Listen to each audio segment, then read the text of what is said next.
Hamilton's North End neighborhood is a uniquely distinct community within the Hamilton area that has developed independently of many other parts of the city.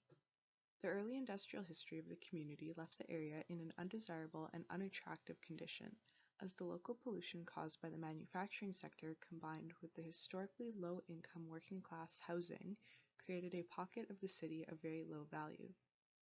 In recent decades, however, as Hamilton's development has set more creative forms, gentrification has crept into the North End neighborhood. As property values of renovated homes have risen, new condominium developments have been built, and essential businesses have evolved to cater for more luxurious tastes. While the neighborhood has been undergoing this physical and social evolution, different community demographic groups have begun to move in together as neighbors.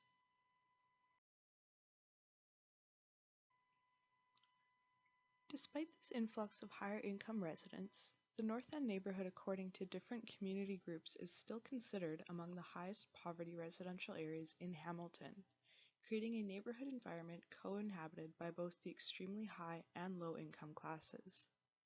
Despite this existence of financial inequity in the neighborhood, the rights and causes of all groups are generally maintained despite the gentrification of spaces in the community due to the high levels of community participation and awareness of inequity in planning through community organization and communication. To better understand how this community participation has shaped the evolution of the North End neighborhood, it is important to first discuss the industrial history of the community and how the community demographics and dynamics have impacted the community makeup. We then can look at some of the examples of ways in which more recent community participation has shaped the community as we see it today. The two cases which we will be discussing are the stagnation of development in the Tiffany-Barton industrial lands and the ongoing debates regarding the redevelopment of the Jamesville social housing complex. By looking at these two separate case studies, we can observe how community participation has impacted the development of the community and how different demographics, concerns, and causes are voiced through community mobilization and activism.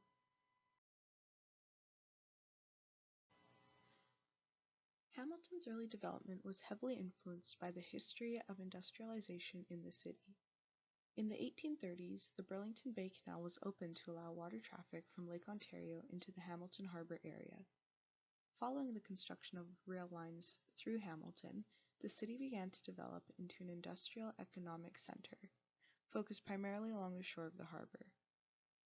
In 1859, Hamilton Waterworks was first established to mitigate the noticeable environmental damage caused by early industrialization and the effect on the community. The area surrounding the harbor became quickly considered an unlivable area for humans and natural life alike due to contamination from industrial processes. In the first half of the 20th century, Hamilton's industrial sector experienced a massive economic boom due to production demands during the First and Second World Wars. However, with increased international competition following the Second World War, local demand in the industrial sector was dropping, and many Hamilton factories were shut down entirely. Redevelopment of old industrial lands has been an arduous process as contamination has affected the livability and safety of many areas for residential and even commercial development. Today, most of the previously industrial North End has been developed into residential neighborhoods with a diverse resident population. Considering the community makeup is important in understanding the ways in which different neighborhood residents may be affected by processes of gentrification in the area. In comparison with the demographic trends in the rest of Hamilton, the North End neighborhood is considered to have the third highest poverty rates, with a staggering 38% of the population earning a wage below the poverty line in 2010. There's also a higher occurrence of single-parent households and youths who live in this neighborhood, as well as higher overall number of rental properties. Of these rental properties in the North End, 1/3 are social or subsidized housing, and rental properties requiring major repairs exist at more than double the occurrence that they do throughout the rest of Hamilton. In addition to the higher rates of poverty in rental housing occupants, The North End neighborhood has a higher visible ethnic minority population than the rest of the city, and depending on the area of the neighborhood, between 2 to 8% of residents are unable to speak or communicate in English whatsoever, compared with the average of 1.8% non-English speakers across the rest of Hamilton. Given the social, financial, and cultural barriers that many residents in the neighborhood experience, it is important to remain conscious of the selective bias that is communicated through community development, and that even when apparently equitable development is occurring, there may be many residents who are unable to voice support or disapproval for planning in their community. Today, one of the largest reminders of the North End's industrial past is the vacant lots of land in the West Harbor area familiarly called the Barton-Tiffany Industrial Lands. The massive area of vacant plots has been the focus of many planning initiatives over the past few decades, as the undeveloped site has inspired multiple proposals for massive infrastructure projects. In the last decade, 3 individual and notable developments were proposed and stalled for various reasons, as the lands remaining undeveloped. In 2010, the site was very carefully being considered for the construction of a stadium for the 2015 Pan Am Games. After much debate requiring federal intervention, the stadium was constructed east of the downtown area and closer to the highway, at the great disappointment of local government and the community, who had wished for a new stadium to introduce redevelopment to the North End area. While development had never actually begun in the Barton-Tiffany industrial area, the city had obtained property and removed existing infrastructure in preparation for the proposed stadium, leaving behind the vacant lots still seen today. In 2016, a short-lived proposal was introduced to relocate the aging Jamesville Community Housing Complex to the Barton-Tiffany industrial lands, as the Jamesville site was considered a profitable lot not being used to its full financial potential. This plan, however, was quickly vetoed after community consultation, as it was considered a plan that would create a social housing ghetto of sorts in the under-accessible industrial site on the edge of the city. More recently, plans have been considered to develop a massive film studio district on the industrial lands. Hamilton is the second busiest filming location in Ontario, and the development of filming studios is considered a way for Hamilton to take advantage of their current reputation. While a profitable development such as a film studio district would be incredibly beneficial to the city from an economic perspective, such a project would drastically change the residential character of the neighborhood and is unlikely to be popular among residents. Due to delays caused by the COVID-19 pandemic and in coordination between the city and potential project proponents, no decisions have been made regarding the development of this district. However, even at this early stage when public participation should be part of the planning process, there is no record of formal public meetings or attempted participation in inputting feedback for this project, suggesting that for the time being, early planning is being conducted internally. Like many parts of the North End neighborhood, the Jamesville Community Housing Complex was built on an old industrial site. In the mid-1800s, this area was first developed for industrial use by Atlas Works, a manufacturing company of crude oil pumping machinery and ship engines. The site later changed hands to the Ontario Cotton Mill Company, later named the Canadian Cottons Company Limited, and a massive textile mill was established that employed a largely female population in the area. In the deindustrialization period following World War II, the textile mill was closed, leaving 3,000 Hamiltonians, many from the North End neighborhood, without jobs. The mill was demolished in 1962, and the site lay vacant until the 1970s, when it was purchased by City Housing Hamilton, or CHH, to construct the Jamesville Social Housing Complex. The CHH Group developed 91 townhouse-style units, which have housed low-income tenants for 50 years. The site has remained largely unchanged since its construction in the 70s, and today is in a state of disrepair that has encouraged discussion of redevelopment of the entire complex. Community participation has been central to the recent planning efforts made for the housing complex, and tenant participation has been a large focus of any future development. In a survey of Jamesville complex tenants, 60% of participants identified underhousing as a primary concern, stating that residences were not large enough to properly accommodate larger households. Another major issue cited was the forced vacancy of units due to severe property damage. In 2015, 100 units belonging to the CHH were vacant because of property damage, making these units unlivable, while 5,700 hopeful tenants in Hamilton were on the waiting list to move into community housing units. While there was a strong desire to renovate these damaged units, there was also hesitation as discussions were occurring over many years of how and if to rebuild or relocate this housing complex elsewhere. As mentioned earlier, discussion had occurred over relocating the housing complex to the Barton Tiffany industrial lands and developing a mixed income community with community housing and market rate housing. This plan was met with rather immediate resistance from community members, as location of the site would decrease accessibility to the complex and would effectively ghettoize the entire housing complex, isolating it from other residential areas in the neighborhood and the rest of the city.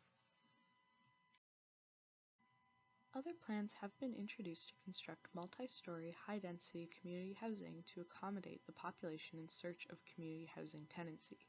However, the majority of these proposals have also been met with hesitation most strongly from Jamesville tenants. Given the existing concerns with underhousing in the Jamesville complex, the move from a townhome in a residential neighborhood into a much smaller apartment unit in a multi-story complex is a very undesirable option, as it would force residents into even smaller and more constricting living quarters. This issue of space has caused significant stagnation of development to the Jamesville social housing complex as well, as residents and city developers are approaching an impasse. While the city has proposed development plans for smaller social housing units, multi-story and high-density community housing does allow the city to provide more units overall to begin to shorten the community housing waiting list and provide more Hamiltonians with residential security. While this may be considered a just cause in the city's perspective, it also poses a potential infringement on the rights of current Jamesville tenants to a certain level of comfort in their own homes. Part of the reason that development in the North End neighborhood has been slow is because of the strength that public participation and community organization has played in rejecting development plans that would negatively affect the community. On top of the industrial lands in Jamesville complex cases, the North End has been able to somewhat maintain the residential environment of mostly single-family homes and low-density housing. Despite the construction of more high-end and costly condo buildings such as the Witten Lofts, located just a few blocks south of Jamesville, the community has successfully prevented the construction of other high-density apartment and condo buildings in the area. While social mobilization is a powerful tool that has successfully helped avoid planning decisions that the community was against, it is important to consider that many groups within the neighborhood are unintentionally restricted from participating in these decisions. Obstacles that may be most prescient in the North End include the presence of a language barrier and the time required to participate in community activism. Up to 8% of residents in the neighborhood do not speak English, and 28% of residents speak English as a second language, making many forms of public participation inaccessible due to language barriers. Additionally, lower-income residents in the neighborhood may work multiple jobs or irregular hours, which may interfere with their ability to attend organized events for community consultation, information, or activism. As an indirect observer to these decision-making processes, it does appear that the neighborhood organizations which help facilitate this community mobilization are conscious of the responsibility they have to ensure that decisions are made to include the voices of those who may not choose, or be able to participate in neighborhood planning decisions. Groups such as the North End Neighborhood Association, the North End Breezes, and Raise the Hammer regularly publish updates and information about local initiatives and issues in a simple but comprehensive format.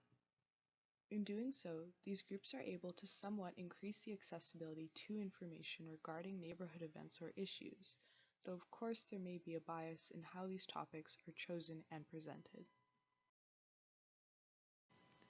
While it's difficult to prove or dismiss the extent to which public awareness and education through these groups has allowed for successful community mobilization in the neighborhood, it is very apparent how public participation in this neighborhood in particular has allowed the North End to maintain some independence and uniqueness from other Hamilton neighborhoods.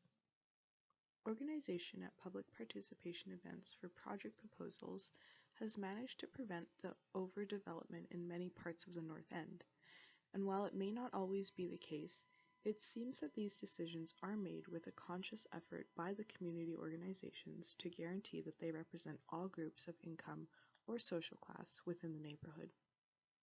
Language used in community newsletters and direct quotations from community meetings transcribed in community updates from the North End Breezes reflect the effort by socially and politically active community members to attempt to make inclusive decisions on behalf of all members. While this has not prevented gentrification to occur altogether in the North End neighborhood, this effort on behalf of parts of the community has been able to slow the processes of more large-scale gentrification projects from occurring in the neighborhood, and has allowed the neighborhood to maintain its distinct character for the time being. While policies and intervention exist to prevent objectively inequitable development from occurring, the case of community participation in the North End illustrates how more indirect or less visibly inequitable development can be prevented or scaled back when communities are more easily able to access necessary information and resources to understand their responsibilities and roles in the process of neighborhood development and evolution. As a city continuing to evolve, development will also continue to occur in Hamilton. However, with increased public awareness and emphasis on community participation, it is possible to reduce the negative effects of gentrification in neighborhoods and allow for community development that is more equitably beneficial for all neighborhood members.